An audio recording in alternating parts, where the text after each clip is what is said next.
All right. 5A Division Two. And Corey, you want to stay in for 5A?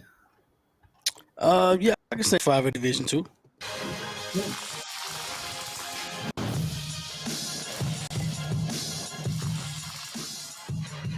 Jamming. All right. Let's go. Corey, would you like to do 5A Division 2 Region 1?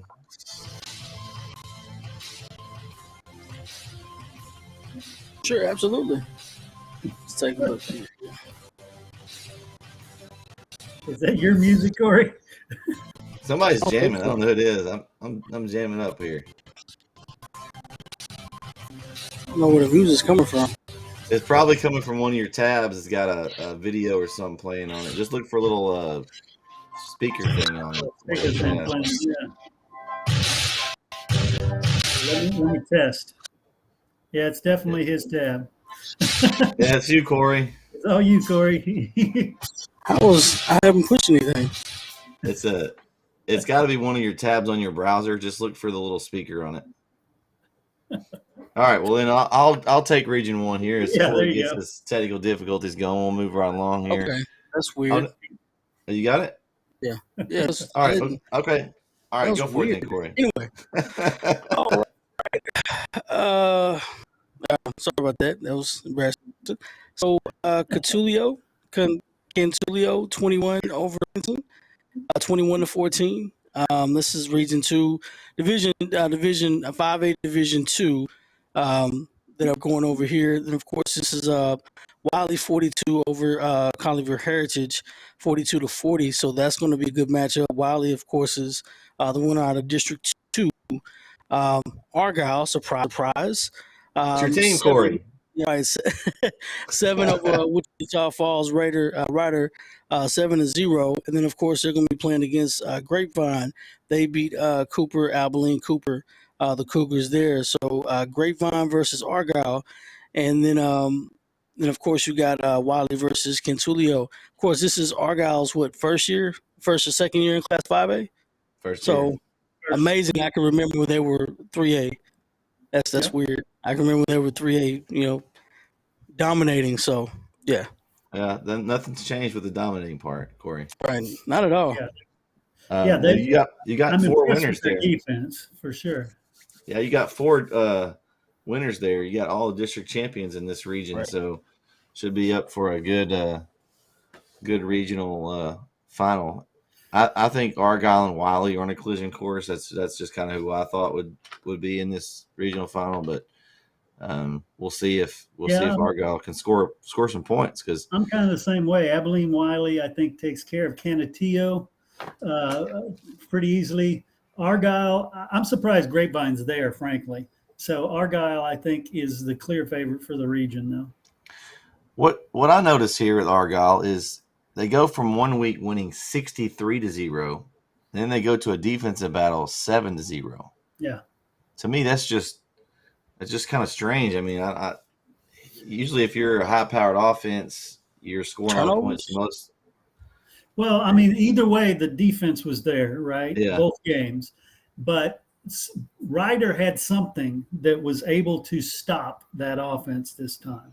Yeah, Eddie said he was surprised at the Argyle score. Right. Yeah, that definitely surprised me a little bit. It's funny when you check the apps. Like when you check the apps, it's like, oh my gosh, 7-0. Fourth quarter, you almost think that something's wrong with the app. Right, it's a first quarter score or something. Yeah, or it's the first quarter score. I've done that several times on the Friday night shows. So I'm like, with the app, this can't be true. So see, Eddie's got Raleigh Papel is good on defensive line, so that must be must be leader of that defense. Eddie thought it was a typo. Yeah, that was strange. I mean, of course, then you had the score a while ago. You had 7-2. I mean, you just don't see that a whole lot nowadays. And with the spread, football, you just everybody's putting up 30, 40, 50 points. You don't see those low scoring games very often. So, but yeah, I think those are the two in Region 1. Region 2, you've got Midlothian Heritage with a squeaker over Crandall, 45-37. and they're going to play the winner of a game that will be played today at 3 p.m. South Oak Cliff and Lovejoy. This is going to be a good one right here. Yeah. South Oak Cliff, defending state champions, just haven't played consistent very much this year. They've been kind of up and down. They had a tough schedule at the first year. We've talked about, we still think that they're the favorites in this region. But Lovejoy is going to give them a tough contest. It's going to be a matchup, and I've heard this talked about, on numerous platforms. The Lovejoy receiving core versus South Oak Cliff's secondary. Right. You've got 3 Division I receivers on Lovejoy, and you've got that secondary led by Malik Muhammad, I believe. Mm-hmm. He's a Texas commit, so it's going to be interesting to see that matchup. On the bottom half of the bracket, Melissa over Ennis, 42-38. And the shocker to me of this bracket, Terrell over Everman, 49-16. Terrell moves on to play Melissa in the third round. Years since Terrell's been up there like that. Yeah, I wasn't shocked by the win because I don't think Everman's, all that this year, even though the record looks good. But I was shocked by the point spread for sure. Yeah, the score just, Terrell just, of course, and they beat Texas High the week before, by 7.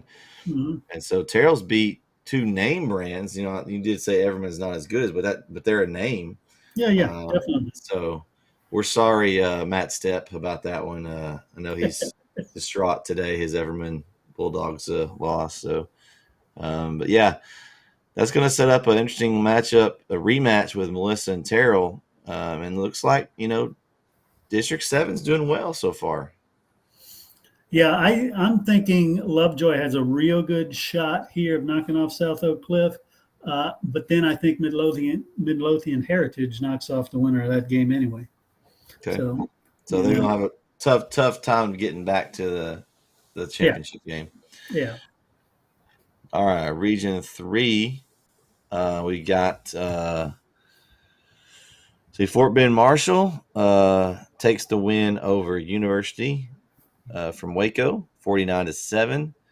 And we've got Lake Creek over Rouse, 78-19. Wow, what a big margin of victory there. As Lake Creek will play Fort Bend Marshall in the third round in the top part of the bracket. In the bottom, you've got Belton got beat 31-10 by Brenham. So Brenham moves on and will play Port Neches Grove, and they knocked off LBJ. Now this one surprised me a little bit in the score, 68-18, as LBJ knocked out in the second round. It's really no surprise. PNG just does what PNG does. I guess maybe LBJ's schedule kind of came back to bite him a little bit. Maybe they didn't play as strong a schedule. We talked about that's who Chapel Hill was beat by last year in the semifinals, but that jump up to 5A Division II had not affected them up until this point. But they ran to a steamroller with PNG there. So PNG will play Brenham. So you've got District 9 champion and District 10 champion up top, and you've got the runners up on the bottom. What do y'all think here? I think Fort Bend Marshall's the team to beat this region, but that Lake Creek squad just keeps playing great. So I don't know. That could be a trap game, like you say, for Fort Bend Marshall. Brenham, Port Neches Grove. I got to go with Port Neches Grove. Like you said, PNG does what PNG does. Yeah. All right. Well, Chris, we'll shoot you down and go to Region 4 for us there. You'll shoot me down. Yeah. We're going to shoot down to Region 4. There you go. Oh, well, absolutely. Liberty Hill knocked off Mercedes 63-14. Pretty big win there. Alamo Heights, the Mules take care of Gregory Portland 31-8. Corpus Christi, Flower Bluff 49, Lockhart 42. That was a very tight one. San Antonio Veterans Memorial knocked off Mission Sharyland 35-23. So that sets up Liberty Hill and Alamo Heights. That's probably going to be the best matchup out of the region. The other one is Flower Bluff and Vets Memorial out of San Antonio. I think that's going to be a great game, that Liberty Hill Alamo Heights one. Yeah, you got three district champions and a runner up. So, Yeah. do we think Veterans Memorial has a chance against Flower Buff, Chris? I don't know. The Flower Buff team is hard to get a finger on this year. I've watched a couple of their games, and it's kind of like you're talking about with Chapel Hill. It's they beat themselves when they beat themselves. So if they show up, they can play with anybody in that part of the bracket. But I don't think, even if they did knock off Vets, I don't think they'll get by the winner of Liberty Hill or Alamo Heights. So you think the top games for the region, basically, in Yeah. your opinion, there? Yeah. Okay. All right. Well, that's 5A Division 2. Any final thoughts on that bracket? No, moving right along. All right. 5A Division 1. Region 1, Abilene, all over Red Oak, 35-0. You got Centennial. That one surprised me. Centennial over Tascosa.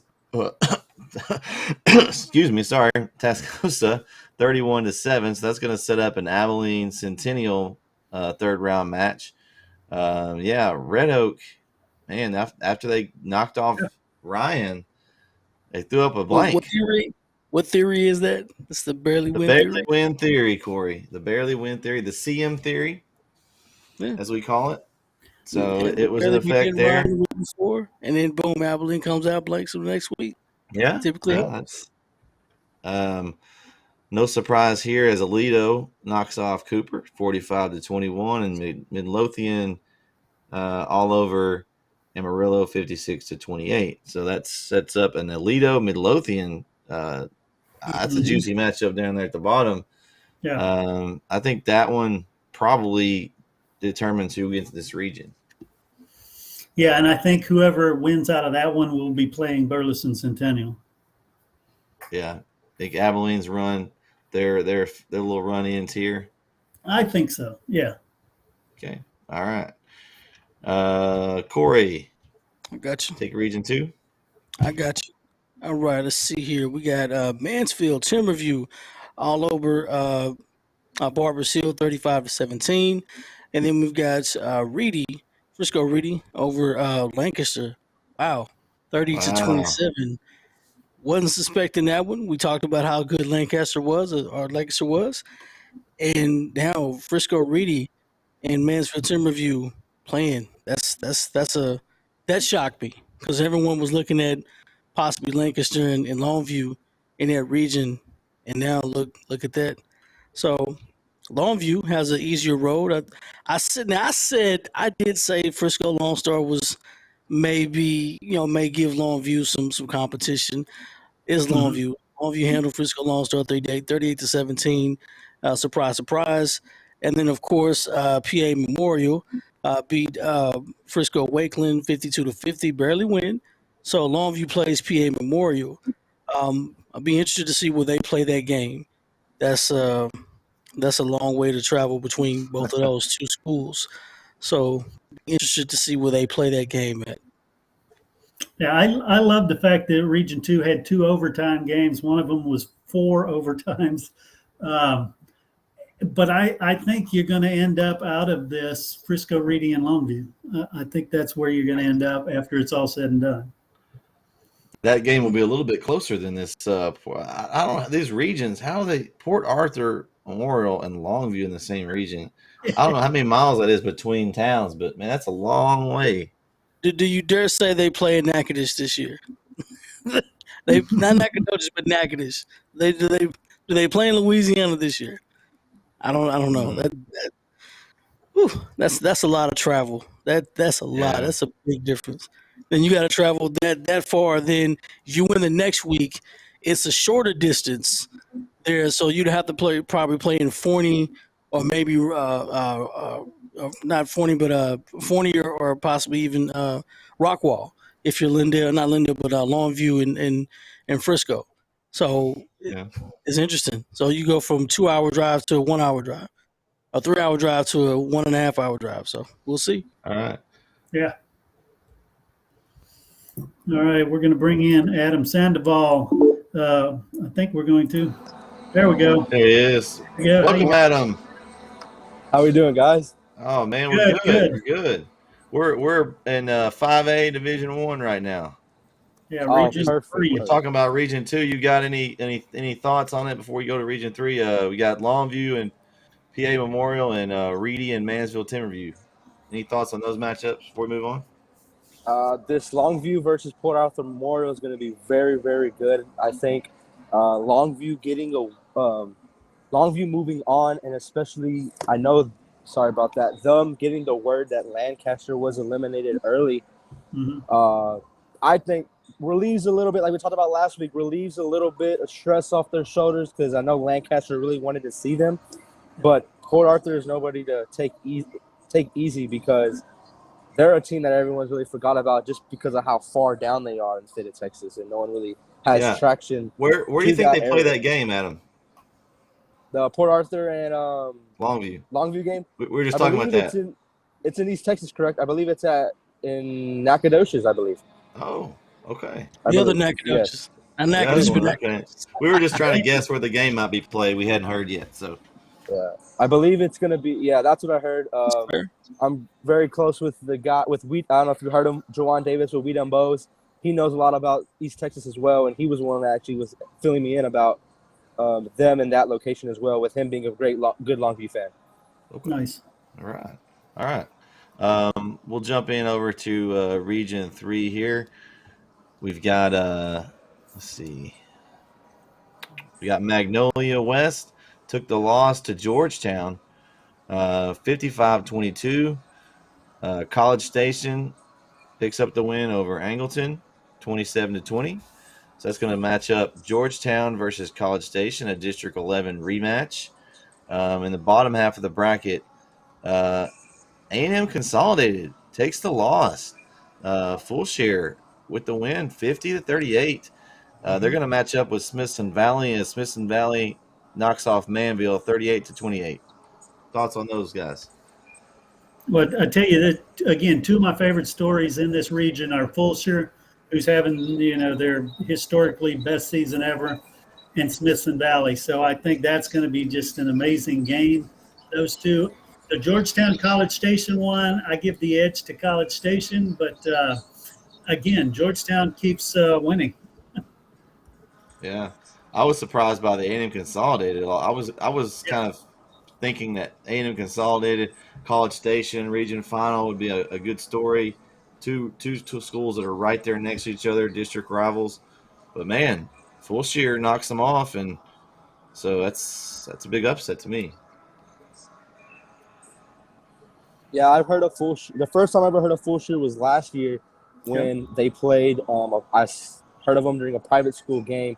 How they dominated a private school that I know of, and I was like, wow. And the team they beat was Fort Bend Christian, which isn't an easy private school to get by, and they took care of business with them. So seeing them with a decent record, 11-1, and continuously winning, I mean, it's still very, very impressive in 5A Division 1, and I mean, they're going to have a great matchup with Smithson Valley. I saw Smithson Valley this year in Week 1. They looked really, really solid. They are out of one of their star players who hurt himself in that Week 1 game, but Smithson Valley still seems to be doing good without him, and I think winner of Fulshire, Smithson Valley could take this region. Yeah, all right. I agree. Adam, do you want to do Region 4? Oh, yeah, I could do it. Do you have it in front of you? Yes. All right, good deal. Region 4, McAllen defeated San Antonio Southside 21-0. Corpus Christi Veterans Memorial defeated Edinburgh Vea 14-7. PSJA North defeated Corpus Christi Miller 35-14. And Brownsville Veterans Memorial defeated Victoria West 74-59. So we got regional semifinal matchups. McAllen and Corpus Christi Veteran Memorial are playing in McAllen Memorial Stadium at 2 p.m. next Friday, and PSJ North is going to be playing Brownsville Veterans Memorial 6 p.m. Friday night at Brownsville Sam Stadium. Wow. Yeah, anybody have any comments about this bracket? Because this region, I think, isn't going to survive up against Region 3. Yeah, I think Um, Region 3 is going to take care of this one. A lot of good matchups. I think in this region, I think there'll be some good games. But I think Yeah. once they get out of this region, it's going to be tough sledding for them. I do So, think the team that makes it out of this region, though, is going to be Corpus Christi Veterans Memorial. Last year, they had a great run in the playoffs, and I believe they fell short either in the regional semifinal or the final as well. So I Mhm. know they are wanting to get back to the same round they were last year and potentially try to go farther. all right. That makes sense. Anybody else got anything? Adam, you got anything to add to this bracket overall before we move on? Since you kind of jumped in late with us. 5A Division I bracket. Let me see. The only thing, not really sure. I mean, a lot of eyes on Region 1, really. Burleson Centennial is a key match. In my opinion, the Region 1 candidate. For me, Region 2, I would have to say, like I said, Longview coming out of there. But other than Region 1, yeah, Burleson Centennial, really impressive this season, and they're rolling past their opponent. So very intrigued to see how far they can take it with Region 1, the 5A Division 1. All right.